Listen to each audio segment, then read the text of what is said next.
ఎందుకు ఓటేయాలి?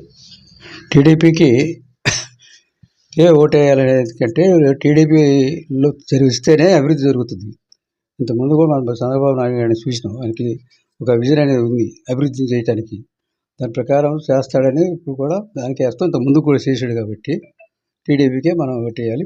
ఇప్పుడు కూడా చంద్రబాబు నాయుడిని మనం సీఎంగా ఎన్నుకుంటున్నాం కాబట్టి ఆయన మళ్ళీ వస్తే మళ్ళీ అభివృద్ధి చేస్తాడని మనం టీడీపీకే ఓటేయాలి. రాజధానిని నాశనం చేసిండు. రాజధానిని నాశనం చేసిండు. 3 రాజధానులు అన్నాడు. 3 రాజధానులు లేదు, ఒక రాజధాని లేదు, అసలు రాజధాని అనేదే లేదు.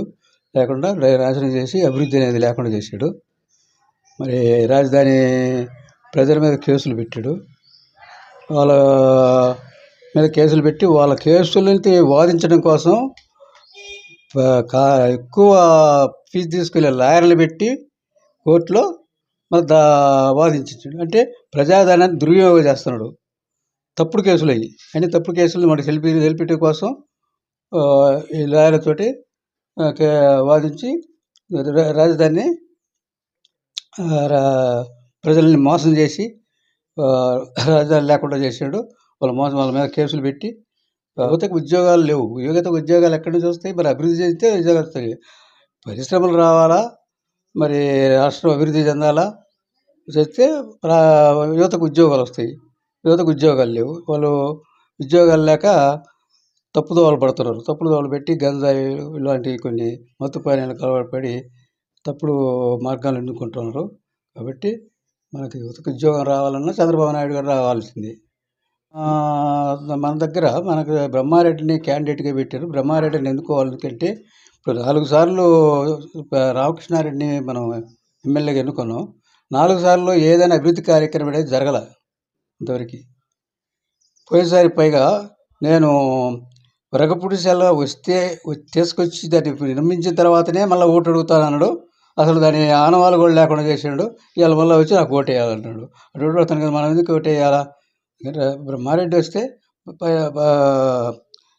ఎమ్మెల్యేగా, ఎంపీగా కృష్ణదేవరాయలు గారు ఉన్నారు కాబట్టి, పై చంద్రబాబు నాయుడు గారు ఉన్నారు కాబట్టి, వీళ్ళంతా ఒక విజన్ క్యాండిడేట్స్ కాబట్టి వీళ్ళకి ఓటేస్తే మరి అభివృద్ధి చదువుద్ది. అంటే బాబు రావాలా? సరే, ఇప్పుడు ప్రజలకు సంక్షేమం కోసం సూపర్ 6 అనే కార్యక్రమం పెట్టాడు. ఈ సూపర్ 6లో మనకి గ్యాస్ సిలిండర్లు 3 సిలిండర్లు ఫ్రీగా ఇస్తానంటున్నాడు కాబట్టి దాదాపుగా 3 సిలిండర్లు కుటుంబానికి సరిపోతుంటాయి సంవత్సరానికి. 1500 ప్రతి స్త్రీకి ఇస్తానన్నాడు. ఎంతమంది ఉన్నా అంతమందికి ఇస్తానన్నాడు. పైగా ఈ రైతులకి 20,000 ప్రతి సంవత్సరానికి రైతులకు 20,000 వేస్తానన్నాడు.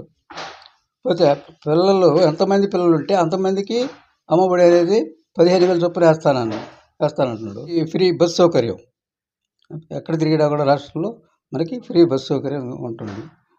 వలన మనం బాబుకే ఓటేయాలి. నిరుద్యోగులకు 3,000 చొప్పున ఎంతమంది ఉన్నా అంతమందికి ఇస్తామని చెప్పిండు లోకేష్ గారు యోగాల పాదయాత్రలో.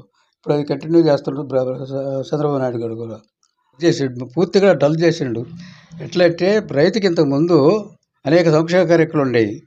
డ్రిప్పు కానీ, స్ప్రింక్లర్లు కానీ, పైపులు కానీ సబ్సిడీ మీద ఇచ్చేవాళ్ళు. మోటార్లు కూడా సబ్సిడీ మీద ఇచ్చేవాడు. ఇప్పుడు ఒక్క పథకం కూడా లేదు అదట్లో సబ్సిడీలో. ఇవి లేకపోగా ఇప్పుడు అధిక రేట్లు పెట్టి కొనుక్కోవాల్సి వస్తుంది. రేట్లు కూడా పెంచేసాడు బాగా.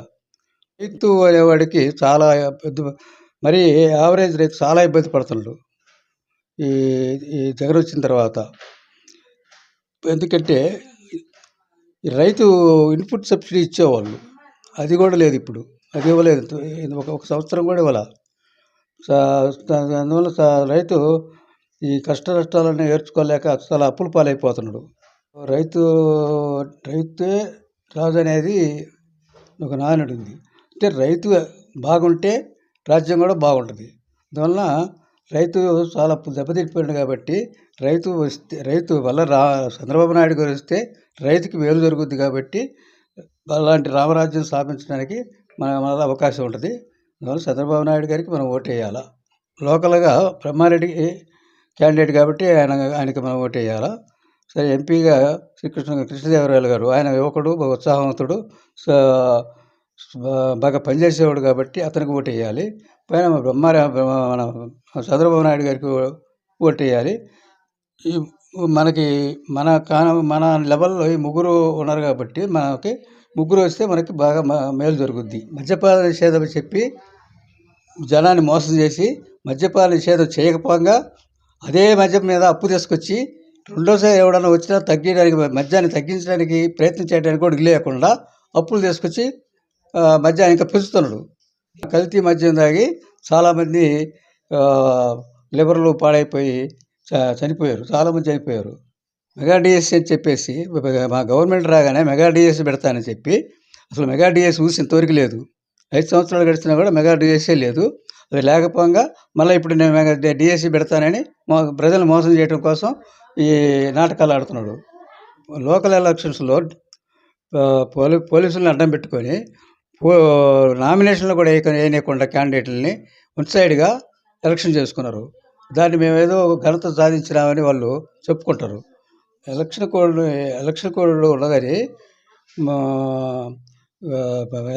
ఎలక్షన్ ఆఫీసు ఈసీ వాలంటీర్ని తీసేసి పెన్షన్లు అనేటటిని సచివాలయ సంస్థ ద్వారా పంచమని చెప్పారు.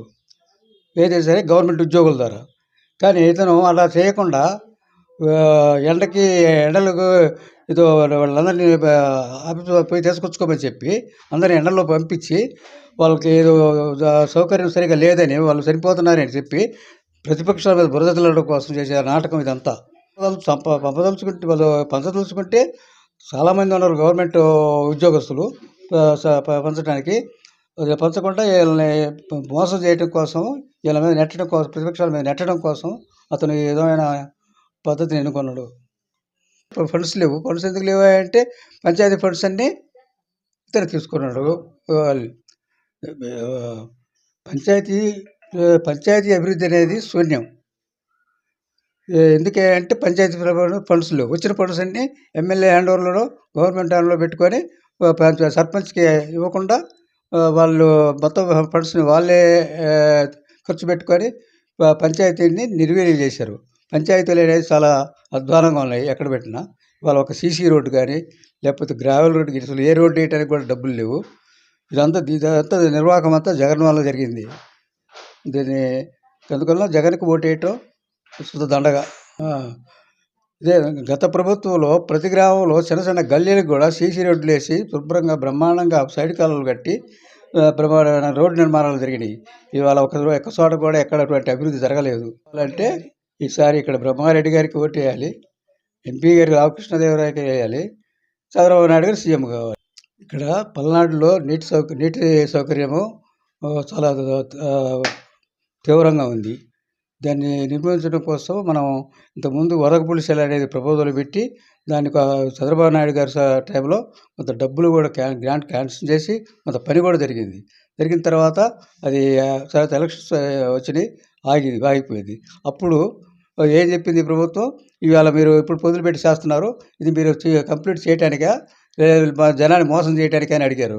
ఇవాళ అదే గవర్నమెంట్ వాళ్ళే ఇవాళ ప్రభుత్వంలో ఉండి ఇప్పుడు ఒకసారికి 3 సార్లు అదే జరగపుడిసెలకి శంకుస్థాపన చేసుకుంటూ పోతాం. రీసెంట్గా 4 నెలల కిందట మళ్ళీ శంకుస్థాపన చేశారు. అంటే ఎలక్షన్స్ 5 నెలల్లోకి వచ్చినప్పుడు చేస్తే అది పని అయ్యే కాదు కదా. మరి వాళ్ళు ఏ రకంగా మోసం చేస్తున్నారో తెలుసుకొని ఓటు వేసేవాడు ప్రజలు నిర్ణయించుకుంటారు. అక్క చెల్లెలకి అవాతాతలకి పక్షపాతం చెప్పుకుంటాడు. ఏ విధంగా అక్క చెల్లెలకి పక్షపాత అయినాడు.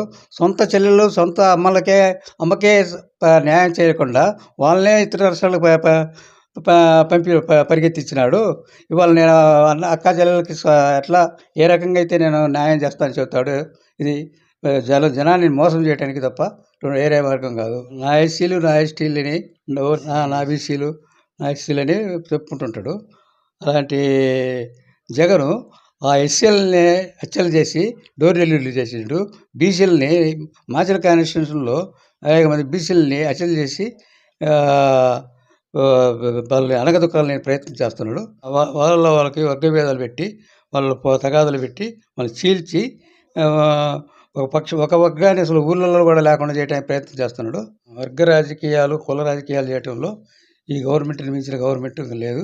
ఇటువంటి గవర్నమెంటు అసలు ఇంతకుముందు ఈ 50 సంవత్సరాలు మనం చూడలేదు. ఇంకా రాను కూడా రాదు.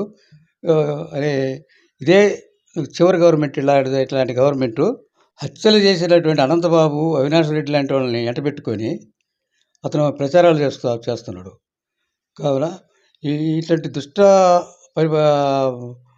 సీఎంని తరిమి కొట్టాలి. ఏ రకంగా తరిమి కొట్టాలి అంటే ఓటు అనే ఆయుధాన్ని మనం దగ్గర పెట్టుకొని మనం చంద్రబాబు నాయుడికి వత్తాసు పలికి ఆయనకి మనం సీఎంగా వచ్చేటట్టుగా ఈ ఓటు ద్వారా బుద్ధి చెప్పాలా. మరిన్ని వీడియోల కోసం రాజధాని న్యూస్ తెలుగు ఛానల్ సబ్స్క్రైబ్ చేసుకోవడం మర్చిపోకండి. లైక్ చేయండి, షేర్ చేయండి, కామెంట్ చేయండి. మీ స్నేహితులకు పరిచయం చేయండి.